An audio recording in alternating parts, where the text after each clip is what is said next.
Well, when I was thinking about bringing the book and writing the book, the motivator really came down to what we try and do at Evolve constantly, which is be a resource for salons. So what we were looking to do is look at where the majority of salon owners are making mistakes and why they're making the mistakes, and then give them some solutions and some training on how to overcome that. So one of the biggest challenges right now in the industry is that there's a lot of fear that's going on.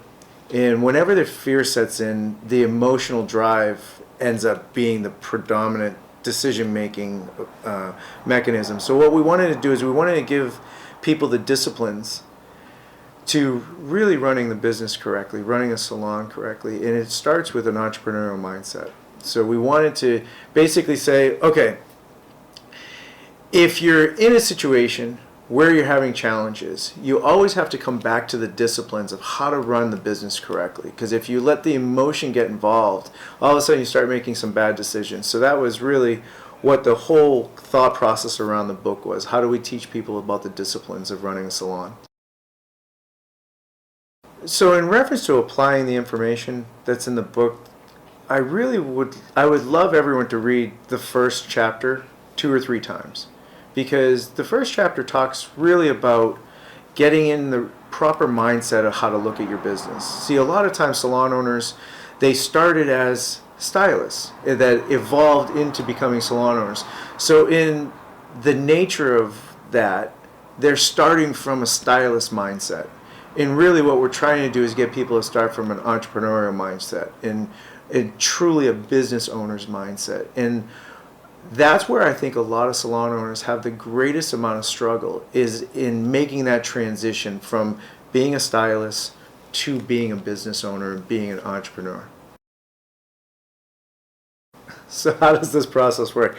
It's really interesting. There's a number of different consultants in the industry and business gurus, and they all have really interesting systems that work. And our systems work. We've been doing it for over 20 years. So Jerry and I have been running all of these philosophies in salons, and we have a success record. The interesting thing, how we go about things a little bit differently, is a lot of the consultants in the industry, what we feel is they sometimes make the whole system more complicated than it has to be. One of the things that I'm proudest about, and I think the genius around what Jerry and I have put together in reference to the book and the content, is that we take really complicated concepts and we make them really simple to implement into the salon. So sometimes people will look at some of our concepts and go, oh, it has to be harder than that. It really doesn't. It doesn't have to be harder than that.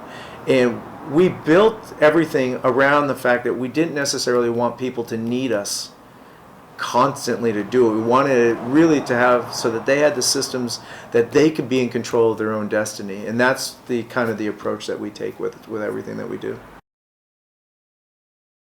The one key takeaway that I would love people to get from the book is that you're in control of your own destiny.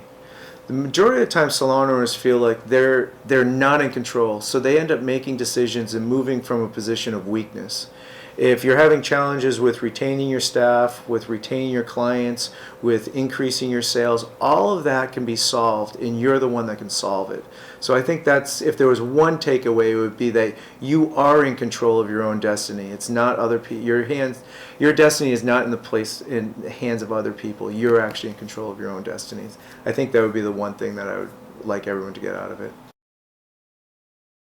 If there's one overlying thing that I want people to keep on coming back to, is you need to be mentally prepared for success. And that's what this book hopefully helps people with.